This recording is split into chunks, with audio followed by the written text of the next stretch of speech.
true. Most of them. But I don't think anybody here knows you like I do, or as long. And I had a speech written, and I saw a lot of people here, and I was like, maybe I should give it to Jen to look over. So she looked it over, and all I'm allowed to say is, Jen, you look beautiful. Justin and I played baseball together. Good night, everybody.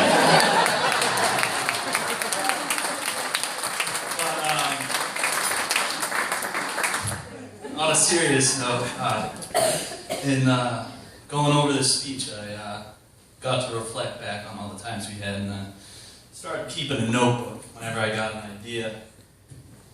Can't go over all of it, but there's certainly some stories that I can tell.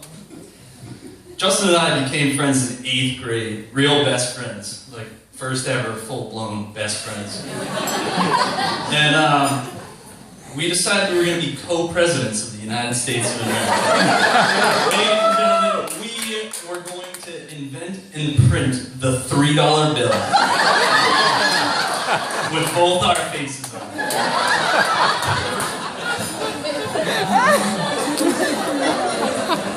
We're still working on that, but you have till 35 to be president. Freshman year, my mom packed me an apple for lunch, and that wasn't going to get eaten. And Justin drew a little face on it, and the face happened to look French, and we named him Pierre. And that apple went back and forth between our lockers the whole year. I can't believe it didn't rot. It's funny that you mentioned this one last night. This one's fantastic. James Taylor, the summer of 2007. Justin and I were supposed to attend the legendary singer at Tanglewood on August 24th. Unfortunately, Justin got his dates mixed up, and we went out to Tanglewood the week before. So we were out there all by ourselves with nothing to do. He still owes me a trip to go see James Taylor.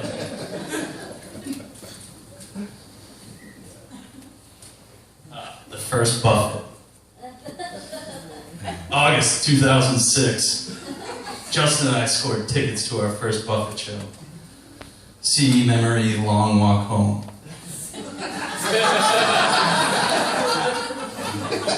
Walk home, late August 2006.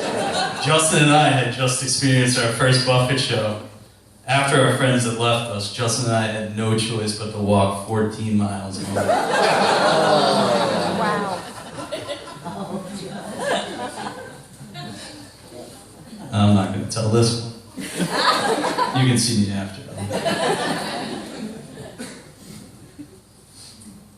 Vacuum. The vacuum, that's what this memory is called. Justin and I played a lot of baseball together, and he's one of the best baseball players I've gotten to play with, and one of the smoothest shortstops I've ever seen in real life.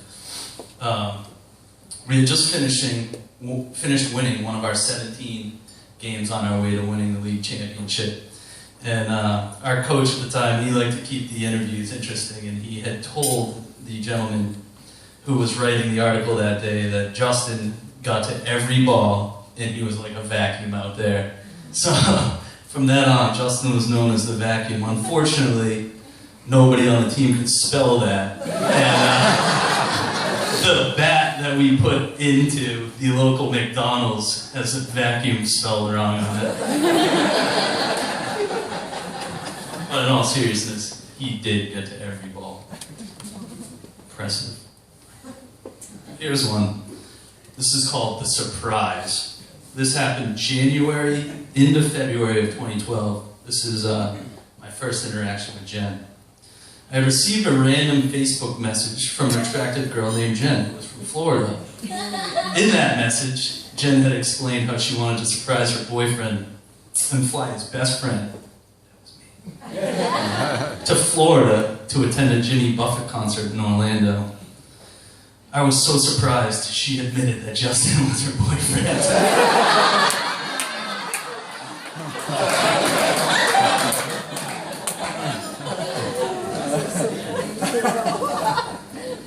This one's one of the riskier ones, but I'll give you a cliff notes. It's Firefly Golf. It's summer of 2003. It involves a par 3, a car dealership, and a road tee shot, and several car alarms.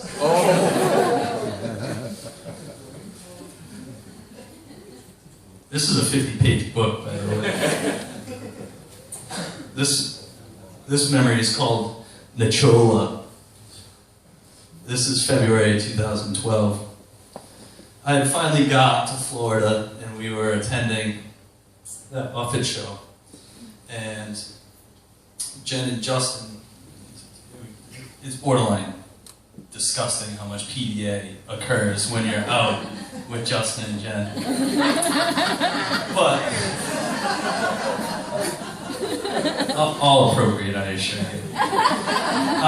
The conversation had turned to AOL screen names, and I have a thing for nicknames, and Justin, I don't know how many I have for him, but good luck keeping track. So Jen got the nickname Nachola on that evening, and I figured it works best when it sounds like that cough drop commercial.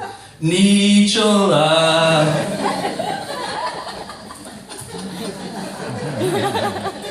I'll cancel that one for the next speech. I don't know.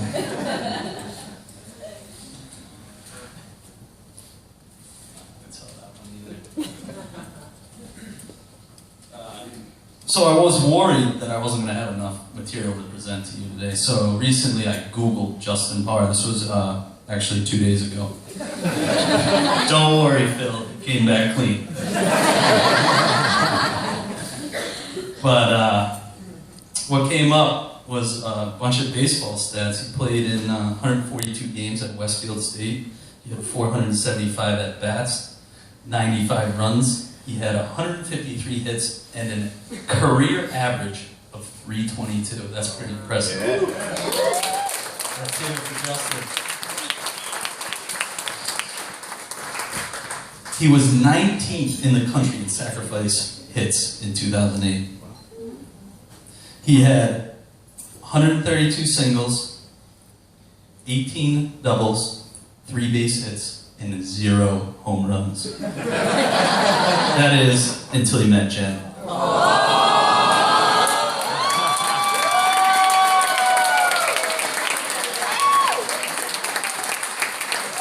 This is going better than I thought it would. Does anybody have their iPhone on? Because this could go viral, I think.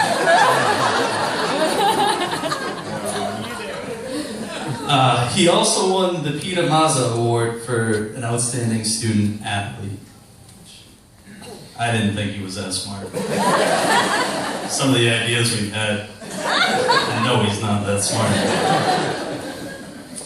But there's this last memory here that I kind of skipped over because I wanted it to be last. Blind monkeys. It's here somewhere.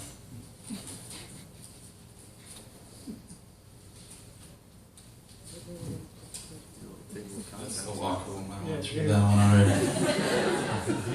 This one's called Wife. Ever since I started driving, I would show up at Justin's house, and I'd pick him up, and we'd go to the gym and we'd train like the world-class athletes that we are. There's a Freudian slip right there. I think it's pretty nice. The world-class athletes that we are. So, every day I'd go to pick him up, and every day I walk in, and Mrs. Parr was there, and she would say, "Justin, your wife's here." And no matter how much I argued, but I do all the manly stuff. It didn't matter. I'm the one with the nail gun. No. It didn't matter. I was always the wife.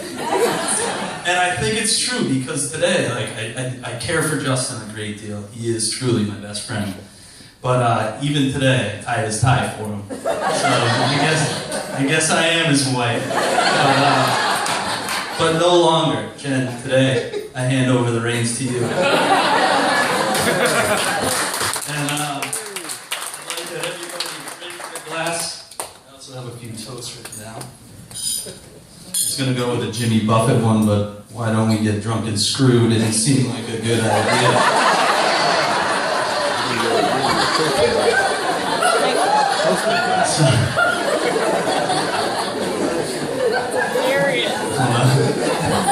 Actually opened up to the Jimmy Buffett ones.